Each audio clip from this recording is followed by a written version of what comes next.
ተመልካቾቼ እንዴት ናችሁ? ደህና ናችሁ ወይ? አለው እግዚአብሔር ይመስገን ደህና ነኝ። እንዴት ቆያችሁ? ስራ፣ ጤና፣ ቆይታ እንዴት ነው? ሁሉ ሰላም? እኔ ጋር ሁሉ ሰላም ነው። እግዚአብሔር የተመሰገነ ይሁን። እንዴት እዚህ ቀን ደረሳችሁ? ዱባይ ላይ ያላችሁ ደግሞ እንደው ሙቀት እንዴት ነው? እንዴት እየያዛችሁ ነው? እኔ ጋር ሁሉ ሰላም ነው። እግዚአብሔር የተመሰገነ ይሁን። እንግዲህ ዛሬ ደርሰናል። እግዚአብሔር ይመስገን ለዛሬ ያደረሰን ማለት ነው።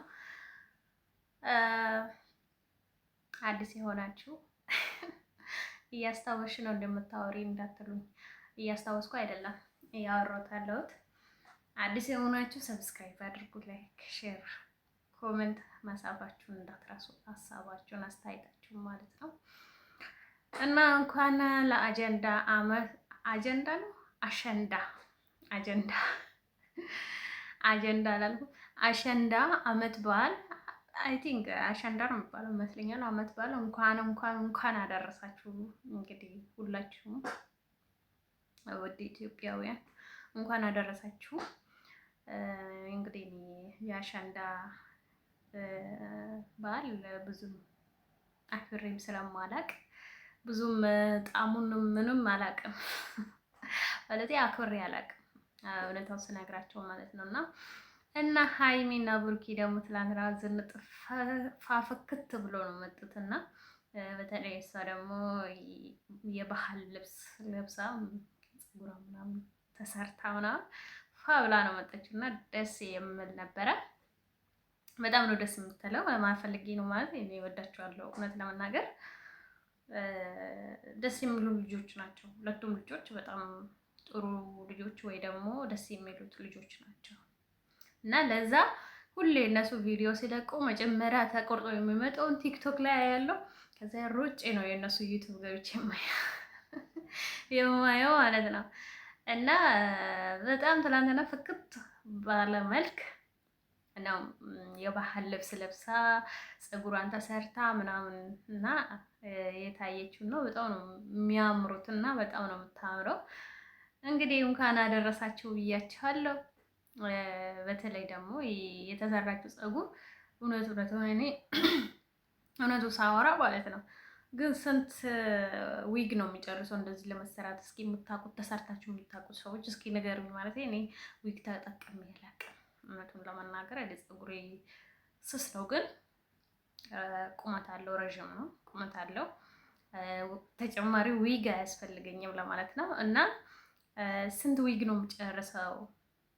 አይከብዳትም ወይ? እንዴት ነው የምትተኛው የሚለው ነገር እሷ የተሸከመችው አልከበዳትም። አንቺ ምን አገባሽ ልትሉኝ ትችላላችሁ። ግን እኔ ባይዘው ሁሌ ማለት ዊግ የሚሰሩት ሰዎች ሳያቸው አይከብዳችሁም ማለት ያው አንዳንድ ሰው አንዳንድ ነገር እስከምትለምዱ ምናምን ትንሽ ሊከብድ ይችላል። ግን ከለመዳችሁ በኋላ አዳፍት ካደረጋችሁ በኋላ ምንም አይመስልም ማለት ነው። እና አይከብድም ወይ እያልኩ ነበረ። እና እሷ እንደው ስትንቀሳቀስበት ስትከረከረበት ፀጉሯ ከአቅሟ በላይ ሆኗል እና እንዳይጥላት እያልኩ ነበረ በውስጤ ማለት ነው። እና አይከብድም ወይ ማለት በተለይ አሁን ለምሳሌ ስትተኙ ነው አለ አይደለ ምንድነው አሁን ፀጉራችሁ ራሱ የተለየ ፋሽን ስትሰሩ ለመተኛት ትቸገራላችሁ። እኔ ባይዘው ይቸገራለሁ። የተለየ አሁን ለምሳሌ የተለየ ፋሽን ወይ ደግሞ ወደታች ተሰርቼ ውጥር ባለ መልክ ተሰርቼ ማልተኛበት ጊዜያቶች ይኖራሉ ማለት ነው። እንዴት ነው አይከብዳትም ወይ የሚለው ነገር አሳስበኝ። እና እንዴት ነው አይከብድም? እስኪ ኮመንት ላይ ጻፉልኝ። አረ ይከብዳል የሆነ በቃ አላለ ይከብዳል። ብቻ ያው ስለተሰራን ብር ስላወጣንበት ብቻ ነው ችለነው እንትን የምንለው ነው የምትለው ካላችሁ እስኪ ኮመንት ላይ ጻፉልኝ። እና ባይዘው የሆነች ጓደኛ ያለች እና በጣም ዊግ ትወዳለች እና ፀጉሯም ደግሞ አጭር ነበረና ትወዳለች እና ትሰራለች። በቁጥጥር መልክ በሽሩባ መልክም ትሰራለች። አንቺ ቆይ አይበላሽም ማለት አይበላሽም አይከብድሽም ምናምን እላታለሁ። እና አላዶርማ ነው ምናምን ትለኛለች።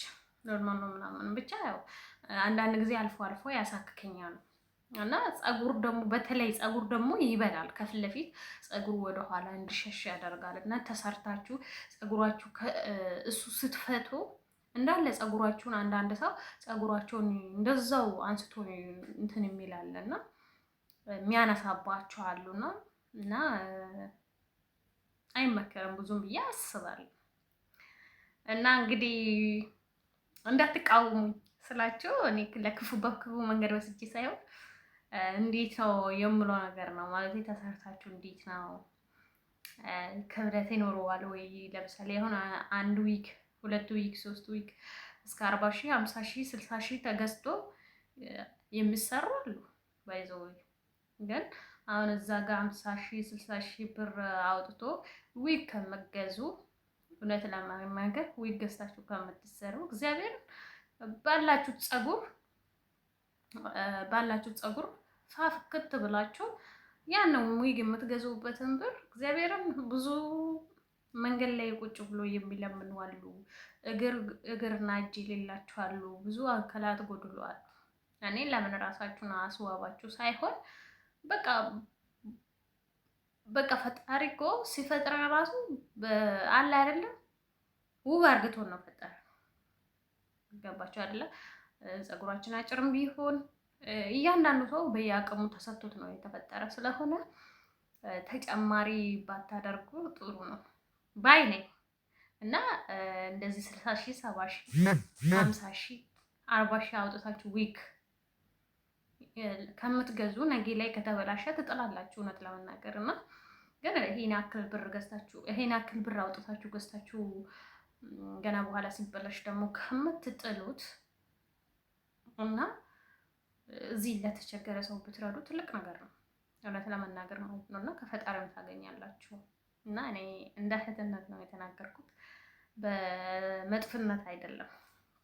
እሺ እህቶቼ፣ እና እንደዛ አላችኋለሁ።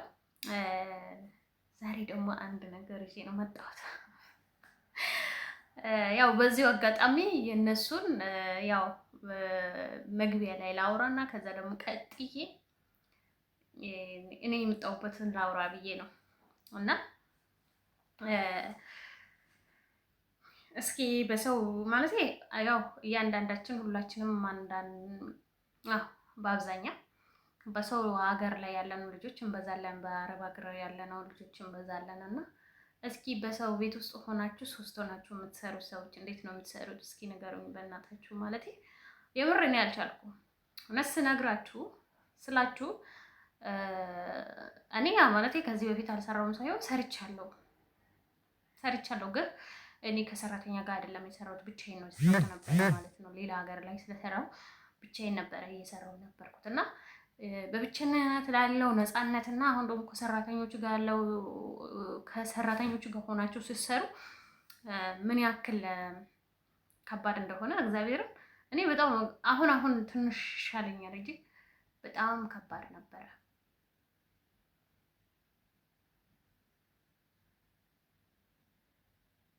እና በጣም ከባድ ነበረ ስላችሁ በቃ አትግባቡም፣ በጸባይም ሆነ በስራም ሆነ በተለይ ደግሞ ከውጫዊ እንጃ ብቻ አላውቅም። ግን አንዳንድ ልጆች ከኢትዮጵያዊ ጋር ራሱ መስራት ከባድ ነው ምናምን ይላሉ። ግን ይሻላል ብዬ አስባለሁ። ማለት ያው አንዱ ቋንቋ ነው የምታወሩት፣ የአንድ ሀገር ልጆች ናችሁና ምን ያማክለ ሰው እኮ ይጣላል አይደለም? ሰው ልጅ ተውና እግርና እግር ራሱ ይጋጭ የለ ይባላል። ለምን ተጣላው ለምን ተጋጨው ሳይሆን በቃ ተንኮላቸው እግዚአብሔርን እስኪ 2 ሆናችሁ 3 ሆናችሁ የምትሰሩ ሰዎች እግዚአብሔርን እንዴት እንደምትችሉ እስኪ ንገሩኝ። እግዚአብሔርን እኔ መቻል አቃተኝ። በቃ ማለት እኔ ከአቅሜ በላይ ሆኑብኝ። እና ሁለቱም ሌላ የተለያዩ ዜጎች ናቸው፣ አንድ ዜጎች አይደሉም፣ የተለያዩ ዜጎች ናቸው። ግን በቃ አለ አይደለ የምር የተንኮላችሁ ጥግ የተንኮላችሁ እንትን በጣም ነው የሚያስጠላችሁ የሚያደርጉት ነገር ማለት ነው። እና በጣም ነው የሚያስጠላችሁ። አይ ነው ብቻ አላውቅም። እግዚአብሔር እና ፈጣሪ ብርታት ውስጠኝ እላለሁ። እና አንዳንድ ጊዜ እግዚአብሔር ሆይ አንተ ብርታት ውስጠኝ እላለሁ። እናቴ በጣም በቃ እኔ ከአንዴ ከሁለቴ ራሱ እናቴ ለሴትዮዋ ተናግሬ ነበረ እና ሴትዮዋም ስትናገራቸው በቃ